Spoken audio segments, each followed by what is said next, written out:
Hello guys, what's up? For today's video guys, mag-unboxing po tayo ng in-order natin sa Shopee. Ito po yung speaker na 2226H na JBL na Class A D12 700 watts to 1400 watts. Instrumental po ito. Yan, mag-unboxing po tayo. Ito po ay nabili lang natin sa Shopee na nagkakahalaga ng 3,387 kasama na po yung shipping fee. Ayan. Tingin-tingin lang mga guys.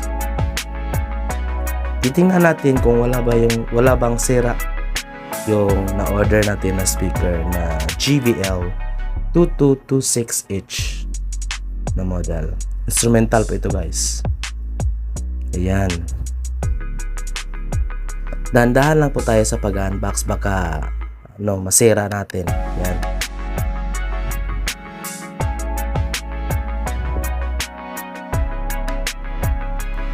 Napakaganda po nilang kanilang packaging. Yung pagka-sealed ng ating item. Ayan. Sobrang balot na balot talaga. Ayan. At sa pag-unbox po nito ay gumamit po ako ng kutsilyo kasi wala naman akong cutter. Kutsilyo lang po ang available. Yan. Dahan-dahan ko lang para yan. Pasensyahan nyo na po ako sa pagtatagalog kasi hindi naman talaga ako Tagalog. Bisaya po talaga ako. Nahihirapan po ako magtagalog ng fluent po. Kaya ang accent ko may halong Bisaya. Baliktad. Tapos yan.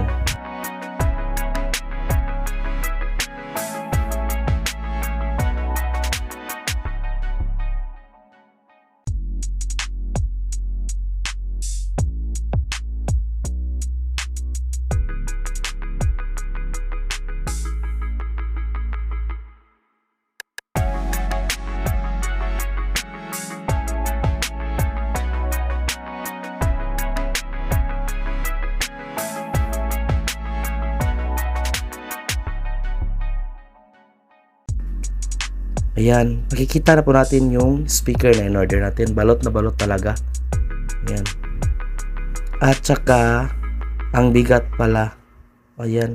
Kahit ganito lang kaliit, 12 inches lang po ito, pero napakabigat. Ayan. Dito, ayan, sobrang bigat. Dito, dandahan lang natin, hiwain yung mga tape. Baka masali yung speaker. Ayan. Tapos, ganyan lang.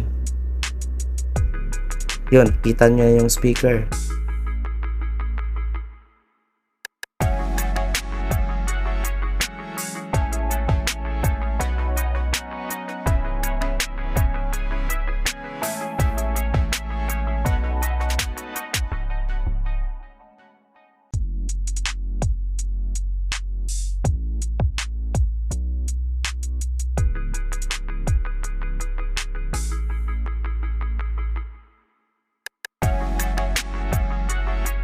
Napakaganda po talaga ng speaker na to. Tingnan nyo naman.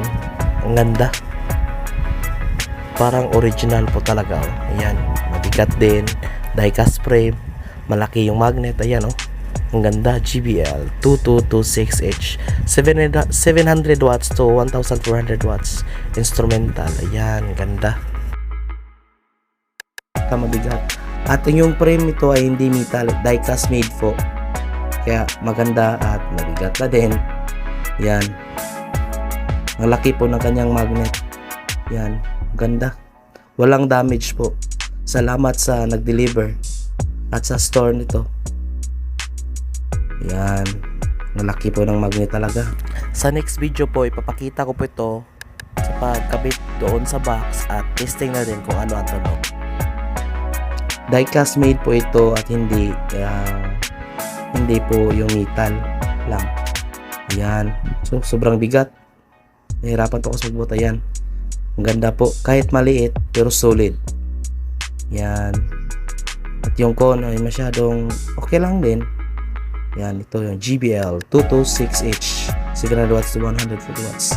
Thank you for watching. Morino nga ito. Alright.